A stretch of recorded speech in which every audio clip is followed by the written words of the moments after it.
आरकेपी online कक्षा में आपका स्वागत है। बेटा आज करेंगे हम अलंकार। क्या करेंगे? अलंकार। अलंकार का अर्थ होता है गहना, जेवर, आभूषण। क्या अर्थ होता है अलंकार का अर्थ? गहना, जेवर और आभूषण। ठीक हो गए हैं। अब हम करेंगे अर्थ अलंकार, यानी कि अर्थ के कारण चमत्कार पैदा होना। अर्थ के कारण चमत्कार पैदा कैसे होता है बेटा? ध्यान दीजिए कि जिस काव्य के अंतर्गत उसका अर्थ देखते हैं, अर्थ के कारण उस काव्य में चमत्कार पैदा होता है। अब जैसे उपमा है, उपमा शब्द का अर्थ होता है तुलना। क्या अर्थ होता है? तुलना, यानी कि किसी के साथ तुलना करना। तुलना मतलब उपमान और उपमेय की, विशेषण और विशेष्य की। ठीक है, उपमान और उपमेय की, विशेषण और विशेष्य की तुलना होती है। और साथ में कौन से शब्द? सा, सी, इव, सदृश, सम, समान, ये क्या होते हैं? ऐसे शब्द वहां पर प्रयुक्त होते हैं। ठीक है बेटा। अब मैं देखो ये तीनों जो अलंकार हैं एक ही उदाहरण के साथ समझेंगे हम, ध्यान देना है। अब उपमा का अर्थ होता है तुलना। किसकी तुलना? उपमान उपमेय की और विशेषण विशेष्य की। रूपक, रूपक क्या होता है? जिसमें उपमान और उपमेय का अभेद आरोप हो, मतलब ये पता ना चले कि उपमान कौन सा है और उपमेय कौन सा है। दोनों आपस का में अभेद आरोप होता है, वो उसके ऊपर आरोपित होता है और वो उसके ऊपर आरोपित। अब उदाहरण लेंगे तब देखना।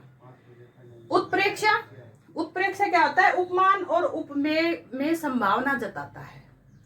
ठीक है, अब देखो इनको एक ही उदाहरण के साथ स्पष्ट हो जाएगा आपको। देखो, मुख चंद्र सा, ध्यान दीजिए, चंद्र सा,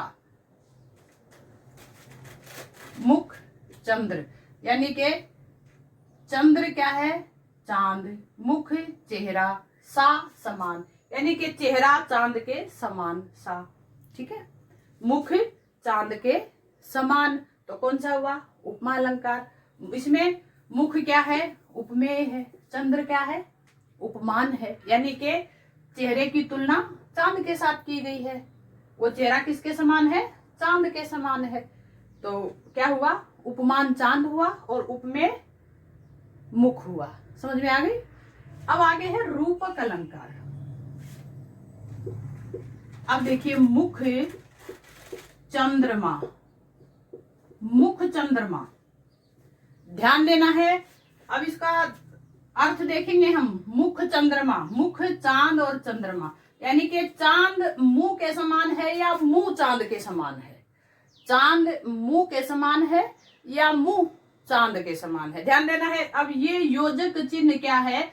उपमान और उपमेय में योजक होगा, यहाँ योजक नहीं था, ध्यान देना है। योजक कहाँ था? सा से पहले था, यहाँ पर ध्यान दीजिए आप। उपमान और उपमेय के बीच में योजक आ जाएगा। अब योजक यानी कि मुख चांद के समान है, इसमें अभेद आरोप है। रूपक अलंकार में क्या होता है? अभेद। किसका? उपमान और उपमेय का। अभेद आरोप कैसे? कि हमें ये पता ही नहीं चल रहा है कि मुंह चांद के समान है या चांद मुंह के समान। मुख चंद्रमा। ठीक है, समझ में आ गई? अब देखिए उत्प्रेक्षा अलंकार। मानो मुख चंद्रमा, ध्यान दीजिए, मानो मुख चंद्रमा। अब उत्प्रेक्षा में संभावना होती है कि हमने मान लेते हैं। संभावना का मतलब क्या होता है? हम मान करके चलते हैं किसी चीज को, कि माना चरण कमल के समान है, मानो, मनु, जानो, जनु, मनु ही, जनु ही, ये शब्द मिलेंगे आपको यहाँ पर उत्प्रेक्षा अलंकार में। मानो, मनु, जानो, जनु, मनु ही, जनु ही, ऐसे शब्द आपको जरूर मिलेंगे, पक्का मिलेंगे। तो यहाँ पर मानो कि मान लिया मुख चंद्रमा, मुंह चांद के समान है, संभावना की है हमने, तो पक्का नहीं है लेकिन हमने माना है। यहाँ पर अभेद आरोप था और यहाँ पर तुलना थी। समझ में आ गई? एक ही उदाहरण के साथ आपको तीनों समझ में आ गए। आगे देखिए अतिशयोक्ति। इस शब्द के अर्थ को जानिए। अति प्लस शय, सॉरी, अतिशय प्लस उक्ति। अतिशय मतलब बहुत अधिक, बहुत अधिक मतलब बढ़ा चढ़ा करके। उक्ति मतलब कहना, कि किसी बात को बढ़ा चढ़ा करके कहना। जैसे हनुमान की पूंछ में लग ना पाई आग, लंका सगरी जल गई, गए निशाचर भाग। यानी कि ऐसा उदाहरण है जो अविश्वसनीय है। राणा ने सोचा उस इस पार, तब तक चेतक था उस पार।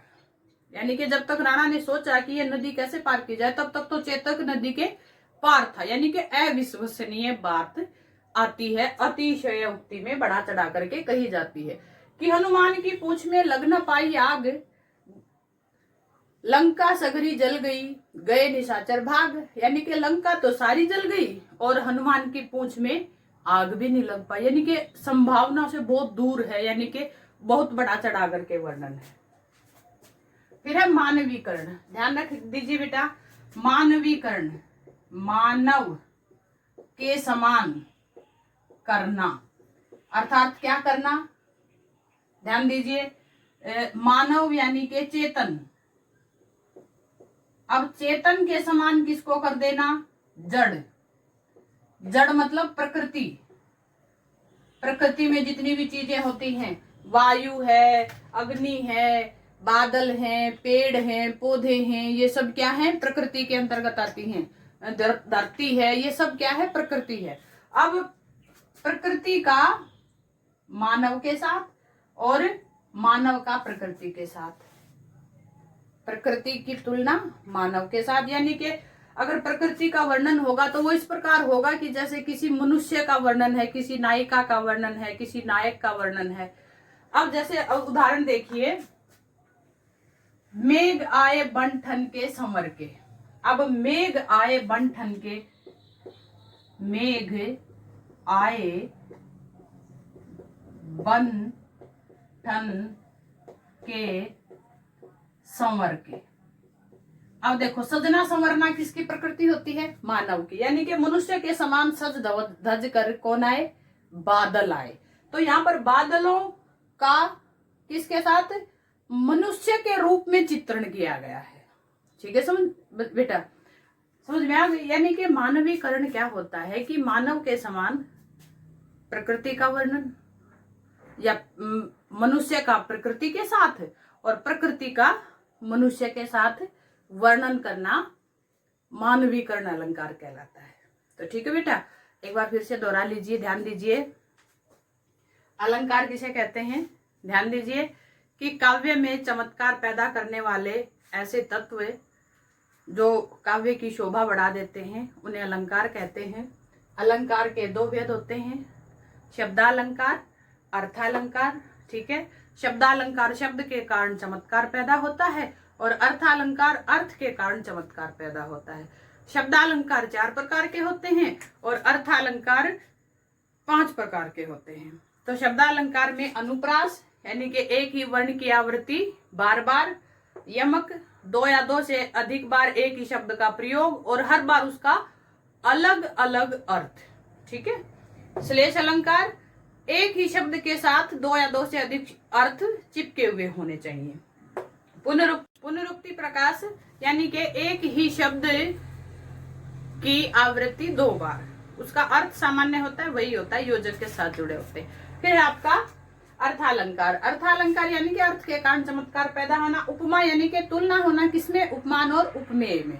ठीक है, उपमा अलंकार यानी कि उपमान और उपमेय में तुलना होना। रूपक अलंकार उपमान उपमेय का अभेद आरोप है, जिसमें हम भेद ही ना कर पाए कि उपमान कौन सा है और उपमेय कौन सा है। उत्प्रेक्ष अलंकार जहां पर उपमान और उपमेय की संभावना होती है। ठीक है, मान लिया जाता है यहाँ पर कि मान लिया उपमान ये है और उपमेय ये होगा। अतिशयोक्ति एक ही उक्ति को यानी कि इस तरह से बढ़ा चढ़ा करके वर्णन कर देना, किसी भी बात का बढ़ा चढ़ा करके वर्णन अतिशयोक्ति कहलाता है। मानवीकरण प्रकृति का मानव के साथ और मानव का प्रकृति के साथ चित्रण करना मानवीकरण अलंकार कहलाता है। तो बेटा ये थे हमारे अलंकार। उम्मीद करती हूँ आपको अच्छे से समझ में आए होंगे। अपने घर पर रहिए, सुरक्षित रहिए और अपना अध्ययन जारी रखिए।